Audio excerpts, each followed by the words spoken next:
সূরা আল মুজাদালা। রহমান রহিম আল্লাহ তাআলার নামে। হে রাসূল, তার কথা আল্লাহ তাআলা যথার্থই শুনেছেন যে মহিলা তার স্বামীর ব্যাপারে তোমার সাথে বাদানুবাদ করছিল এবং নিজের অসুবিধার জন্য আল্লাহর কাছেই ফরিয়াদ করে যাচ্ছিল। আসলে আল্লাহ তাআলা তোমাদের উভয়ের কথাবার্তাই শুনছেন। নিঃসন্দেহে আল্লাহ তাআলা সবকিছু শুনেন এবং সবকিছু দেখেন। তোমাদের মধ্যে যারা তাদের মায়েদের শরীরের কোনো অংশের সাথে তুলনা করে নিজ স্ত্রীদের সাথে জেহার করে, তাদের জেনে রাখা উচিত তাদের স্ত্রীরা কিন্তু কখনো তাদের মা নয়। মা তো হচ্ছে তারা যারা তাদের জন্ম দিয়েছে। এ কাজ করে তারা অন্যায় ও মিথ্যা কথাই বলে। তারপরেও আল্লাহ তাআলা হচ্ছেন মানুষের গুনাহ মোচনকারী ও পরম ক্ষমাশীল। যারা এভাবে তাদের স্ত্রীদের সাথে জেহার করে অতঃপর অনুতপ্ত হয়ে যা কিছু বলে ফেলেছে তা থেকে ফিরে আসতে চায়, তাদের জন্য বিধান হচ্ছে তাদের একে অপরকে স্পর্শ করার পূর্বে একটি দাসের মুক্তির দান করতে হবে। এই বিধানের মাধ্যমে আল্লাহ তাআলা তোমাদের করণীয় বলে দিচ্ছেন, কেননা তোমরা যা করো আল্লাহ তাআলা সে সম্পর্কে ভালোভাবেই অবগত রয়েছেন। যে ব্যক্তি মুক্তি দানের জন্য কোনো দাস পাবে না, তার বিধান হচ্ছে তাদের একে অপরকে স্পর্শ করার আগে একাধারে 2 মাসের রোজা পালন করতে হবে। স্বাস্থ্যগত কারণে যে ব্যক্তি রোজা রাখার সামর্থ্য রাখবে না, তার বিধান হচ্ছে 60 জন মিসকিনকে পেট ভরে খাওয়ানো। এ বিধান এজন্যই তোমাদের দেয়া হচ্ছে যেন তোমরা আল্লাহ তাআলা ও তার রাসূলের উপর ঈমান আনো। মনে রাখবে, জিহারের ব্যাপারে এ হচ্ছে আল্লাহর নির্ধারিত সীমারেখা। যারা এই সীমা অস্বীকার করে তাদের জন্য রয়েছে মর্মন্তুদ শাস্তি। যারা আল্লাহ তাআলা ও তার রাসূলের বিরুদ্ধাচরণ করে তাদের তেমনি ভাবে অপদস্থ করা হবে যেমনি করে তাদের আগে বিদ্রোহী লোকদের অপদস্থ করা হয়েছিল।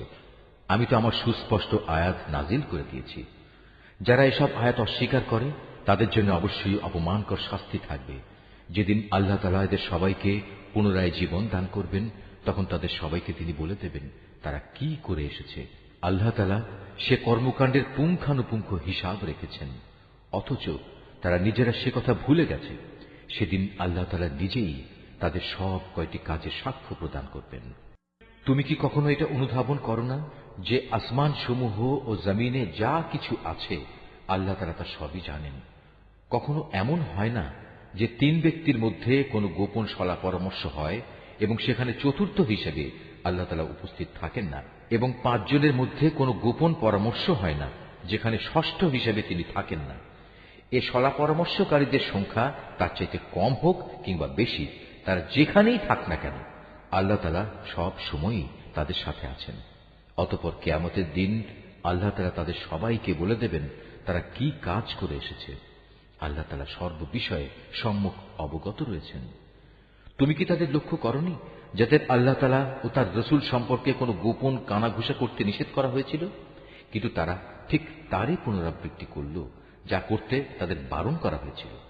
তারা একে অপরের সাথে সুস্পষ্ট গুনাহের কাজ মাত্রাতিরিক্ত বাড়াবাড়ি ও রাসূলের নাফরমানির ব্যাপারে কানাঘুষা করতে লাগল।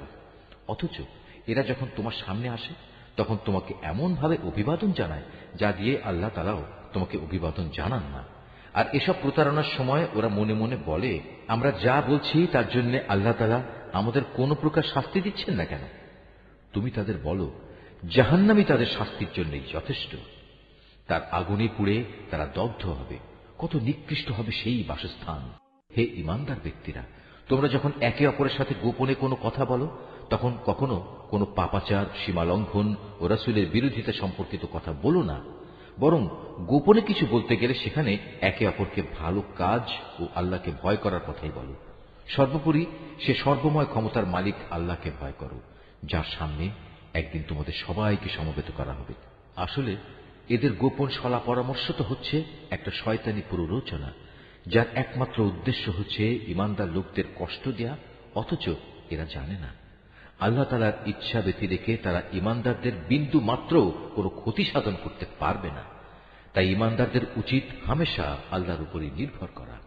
হে ঈমানদার ব্যক্তিরা, যখন মজলিস সমূহে একটু নড়ে চড়ে জায়গা প্রশস্ত করে দিতে তোমাদের বলা হয় তখন তোমরা জায়গা প্রশস্ত করে দিও।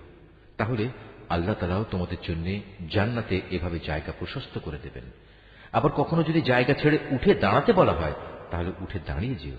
তোমাদের মধ্যে যারা ঈমান এনেছে এবং যাদের আল্লাহর পক্ষ থেকে জ্ঞান দেয়া হয়েছে, আল্লাহ তাআলা অবশ্যই কিয়ামতের দিন তাদের মহামর্যাদা দান করবেন।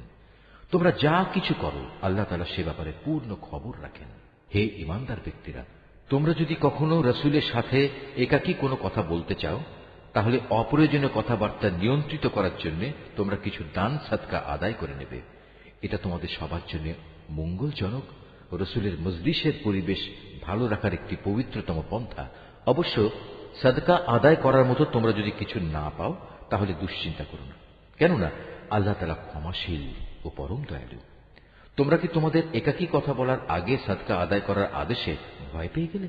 যদি তোমরা তা করতে না পারো এবং আল্লাহ তাআলা স্বীয় করুণা দ্বারা তোমাদের ক্ষমা করে দেন, তবে তোমরা নামাজ প্রতিষ্ঠা করতে থাকো, যাকাত আদায় করতে থাকো এবং সর্বকাজে সর্ববিষয়ে আল্লাহ তাআলা ও তার রাসূলের আনুগত্য করতে থাকো। তোমরা যা করছো আল্লাহ তাআলা অবশ্যই সে সম্পর্কে পূর্ণ ওয়াকিবহাল রয়েছেন। হে নবী, তুমি কি সেই সম্প্রদায়ের অবস্থা কখনো লক্ষ্য করনি যারা এমন জাতির সাথে বন্ধুত্ব পাতায় যাদের উপর আল্লাহ তাআলা অভিশাপ দিয়েছেন? এ সুযোগ সন্ধানী লোকেরা যেমন তোমাদের আপন নয়, তেমনি তারাও ওদের আপন নয়। এরা জেনে শুনে মিথ্যা শপথ করে বেড়ায়। আল্লাহ তাআলা তাদের জন্য জাহান্নামের কঠোর আযাব প্রস্তুত করে রেখেছেন। তারা যে কাজ করেছে তা ছিল জঘন্য অপরাধের কাজ। তারা তাদের মিথ্যা শপথগুলোকে নিজেদের স্বার্থ রক্ষায় ঢাল বানিয়ে নিত, আর এর আড়ালে তারা মানুষদের আল্লাহর পথ থেকে ফিরিয়ে রাখত। অতএব তাদের জন্য রয়েছে এক লাঞ্ছনাদায়ক শাস্তি।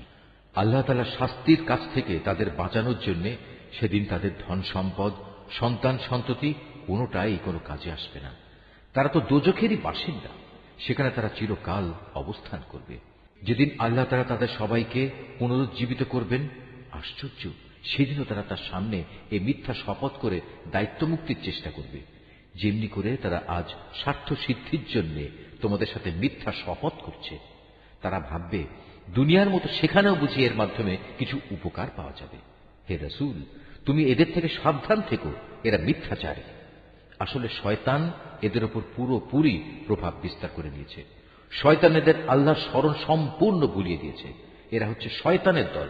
হে রাসূল, তুমি জেনে দেখো, শয়তানের দলের ধ্বংস অনিবার্য। যারা আল্লাহ তাআলা ও তার রাসূলের বিরুদ্ধাচরণ করে তারা অবশ্যই সেদিন চরম লাঞ্ছিতদের অন্তর্ভুক্ত হবে। আল্লাহ তাআলা তো এ সিদ্ধান্ত জানিয়ে দিয়েছেন যে আমি এবং আমার রাসূল অবশ্যই জয়ী হব। নিঃসন্দেহে আল্লাহ তাআলা শক্তিমান ও পরাক্রমশালী।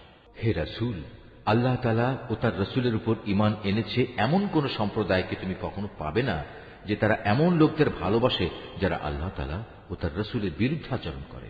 যদি সে আল্লাহ বিরোধী লোকেরা তাদের পিতা, ছেলে, ভাই কিংবা নিজেদের জাতি গোত্রের লোকও হয়, তবুও নয়।